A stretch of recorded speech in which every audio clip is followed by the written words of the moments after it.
Sales, marketing, and RevOps. It's sink or swim out there, and yesterday's strategies and tactics won't help you today. This is Revenue Today, and I'm your host, Jared Robin. Join me as we interview revenue leaders in our community to learn what steps we could take right now to help you scale yourself and your company. Revenue Today is sponsored by RevGenius, and we're on a mission to bring inspiration and creativity to all revenue professionals in the world.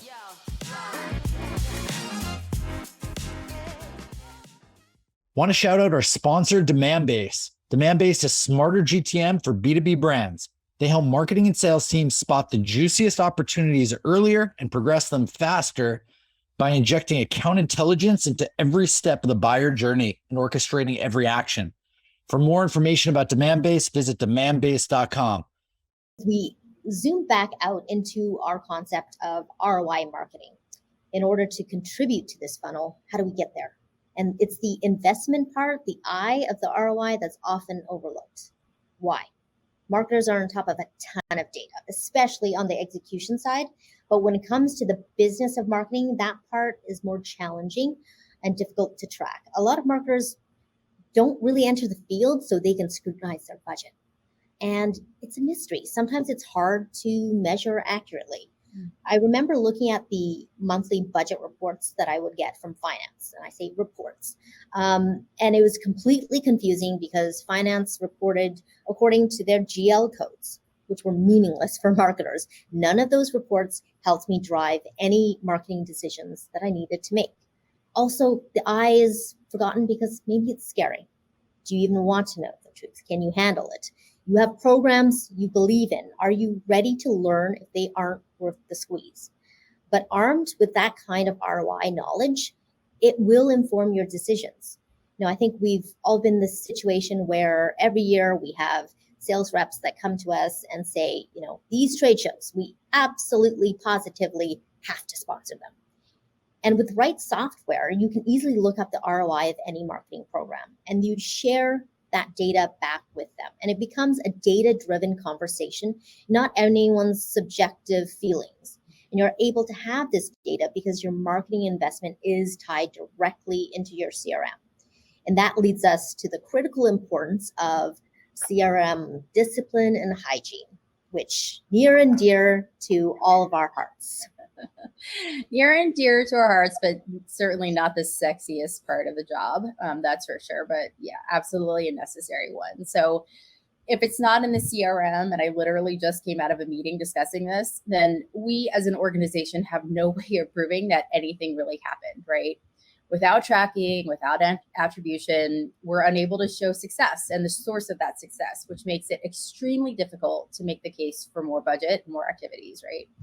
So I've had the privilege of working at a handful of organizations with very significant budgets, but no marketer I know has ever had an unlimited budget. So if you're out there, very lucky, but most of us working with limited budgets, right? So we always need to pick and choose where to spend our time and money. And marketing will invest all day long if we can actually see ROI. It's a no-brainer for us. It's a no-brainer for the organization. And where there is ROI, we'll certainly partner with the appropriate parties to make the case for more funding. On the flip side of that, back to priorities, it will be extremely difficult to get the time of day for marketing if there are no results or positive return.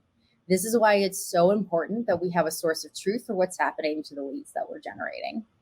So this brings us to the next point, which is using this data to really identify areas of optimization. And so this is the fuel for data-driven decision-making so that we know where we want to spend our time and resources as a business.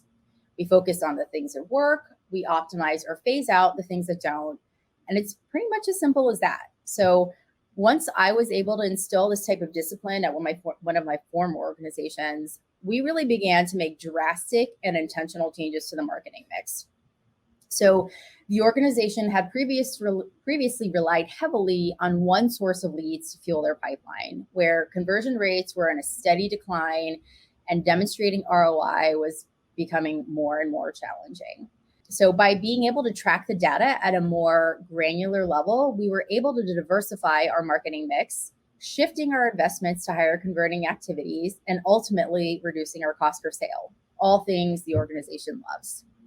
So another interesting point that Thao and I discussed was how different sales teams and players can really shine when it comes to specific activities. And so I'll let Thao chime in here with some of the examples that she shared with me. Yes, so looking at the data again, we're actually able to see the core competencies of each of the sales teams. So one of the companies I was at, the sales teams were organized according to the target industries that they were focused on. So for example, our sales team looking at the tech sector, we're crazy good at driving registration to our field events. And then we have the sales team that were focused on the CPG industry, and they were much better at driving webinar registrations or leveraging content such as survey reports. So what we had is different sales teams had different ROI-driven marketing programs tailored for them. Still on the data train here as well, when we looked at trade show booth demo data, we saw that our senior account executives weren't necessarily great at taking shifts at the trade show booths. So I actually got an idea from a fellow marketing leader, so shout out to Kay, that said, just swap out the sales reps for BDRs to work the booth. And it was a great idea because the BDRs were hungrier, they were used trying to get that first meeting, and they welcomed the FaceTime versus hitting the phones or email. So this is a win-win for really everybody when we were able to go back and look at the data together and make those kinds of decisions. So it's not subjective at all. And then if we look at running marketing at like a business, what does that mean? So being data-driven is important.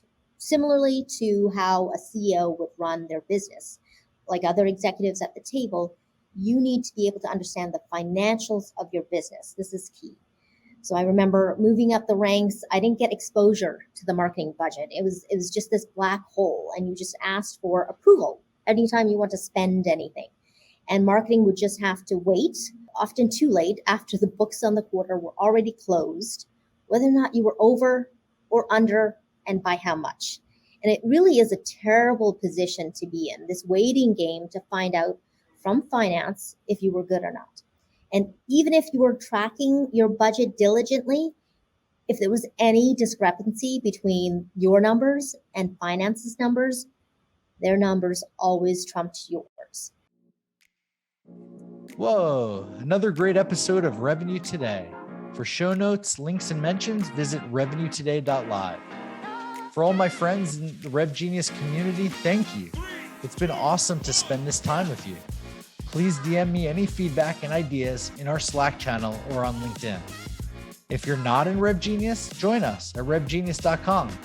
It's free and it only takes like 2 seconds, and you'll be joining a group of 27,000 revenue professionals strong. We've got it all. Looking forward to seeing you there. Catch you on the flip side.